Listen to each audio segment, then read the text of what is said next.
Ramadan Majlis. Ramadan Majlis. Cleanse your soul with Radio Malayalam 98.6 FM.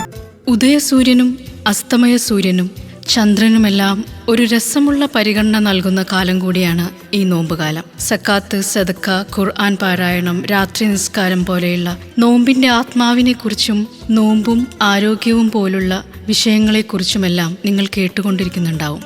ഇന്ന് നിങ്ങളുടെ ശ്രദ്ധ ക്ഷണിക്കുന്നത് മറ്റൊരു വിഷയത്തിലേക്കാണ്. ഞാൻ ഫൗസിയ ജോഹർ. അസ്സലാമു അലൈക്കും വറഹ്മത്തുള്ളാഹി വബറകാതുഹു. സൂര്യനും ചന്ദ്രനുമെല്ലാം നോമ്പുകാലത്ത് നൽകുന്ന പരിഗണന എന്താണ് എന്ന് നമുക്കറിയാം. ദൈവം നൽകിയ വിഭവങ്ങൾ ഉപയോഗിച്ച് ദൈവത്തിന്റെ നിയമങ്ങൾ അനുസരിച്ച് കർത്തവ്യങ്ങൾ കൃത്യമായി നിർവഹിക്കുകയാണ് അവർ ചെയ്യുന്നത് എന്ന ഒരു ഓർമ്മപ്പെടുത്തൽ കൂടിയായി നമുക്കതിനെ കാണാം. സക്കറിയ പ്രവാചകൻ ആരാധനായിടത്തിൽ മറിയമിനരികിൽ ചെന്നപ്പോഴെല്ലാം അവിടെ വിഭവങ്ങൾ കാണുമായിരുന്നു. അതിനാൽ അദ്ദേഹം ചോദിച്ചു, മറിയം, നിനക്ക് എവിടെ നിന്നാണ് ഇത് കിട്ടുന്നത്? അവൾ അറിയിച്ചു, ഇത് അല്ലാഹുവിൽ നിന്നാണ്. ഖുർആനിൽ നിന്ന് സൂറ ആലു ഇമ്രാൻ. ഇന്നോളം ഒരു സ്ത്രീയും അനുഭവിച്ചിട്ടില്ലാത്ത ഒരു പ്രത്യേക കർത്തവ്യമാണ് മറിയമിന് റബ്ബ് നൽകിയത്.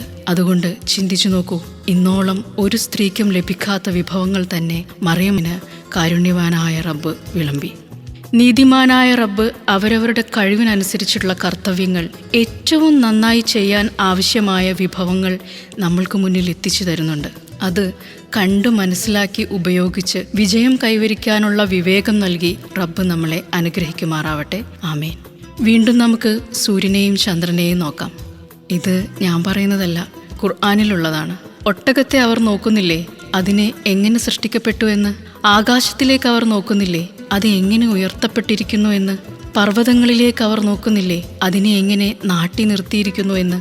ഭൂമിയിലേക്ക് അവർ നോക്കുന്നില്ലേ, അത് എങ്ങനെ വിശാലമാക്കപ്പെട്ടിരിക്കുന്നു എന്ന്? എന്നാൽ ഇവരെക്കാളൊക്കെ ഒരു പടി മുന്നിലായിട്ടാണ് മനുഷ്യന്റെ സ്ഥാനം ഭൂമിയിൽ.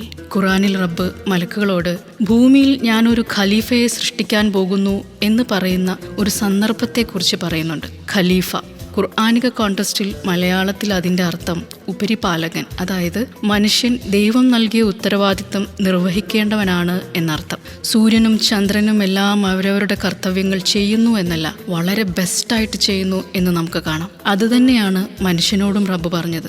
ഏറ്റവും ബെസ്റ്റായിട്ട് ദൈവതൃപ്തിക്കനുസരിച്ച് ഏറ്റവും നന്നായി കർമ്മങ്ങൾ ചെയ്യുക എന്നത്. ഈ വിശുദ്ധ മാസത്തിൻ്റെ ഏറ്റവും വലിയ പ്രത്യേകത എന്താണെന്ന് ചോദിച്ചാൽ തീർച്ചയായും അത് ഖുർആൻ ഇറങ്ങിയ മാസം എന്നത് തന്നെയാണ്. കേവലം ഒരു സമുദായത്തിലേക്ക് മാത്രമായി ഇറങ്ങിയതല്ല ഖുർആൻ. അതിലെ പ്രാർത്ഥനാഭാഗം ഫാത്തിഹ കഴിഞ്ഞ ആദ്യ വരികളിൽ തന്നെ നമുക്കത് കാണാം. ഇതാണ് വേദപുസ്തകം. അതിലൊട്ടും സംശയമില്ല, സൂക്ഷ്മത പാലിക്കുന്നവർക്ക് ഇത് വഴികാട്ടിയാണ്. എന്നെ സൃഷ്ടിച്ചവന്, ലോക സൃഷ്ടാവിന് എന്നോട് എന്താണ് പറയാനുള്ളത് എന്ന് നമ്മൾക്ക് അറിയാവുന്ന ഭാഷയിൽ തന്നെ വായിച്ച് മനസ്സിലാക്കാം. റബ്ബ് പറയുന്നുണ്ട്, എന്നെ വിളിക്കൂ, ഞാൻ നിങ്ങൾക്ക് ഉത്തരം നൽകാം. പറയൂ നബിയെ, ഞാൻ അവരുടെ ചെരുപ്പിൻ്റെ വാറിനേക്കാൾ അടുത്തുണ്ട് എന്ന്. ഒരു മീഡിയേറ്ററിൻ്റെയും ആവശ്യമില്ല എന്നർത്ഥം. പ്രിയമുള്ളവരെ, മനസ്സിലാക്കാൻ കഴിയുന്ന ഭാഷയിൽ വായിക്കൂ. മറ്റൊന്നിനു വേണ്ടിയല്ല.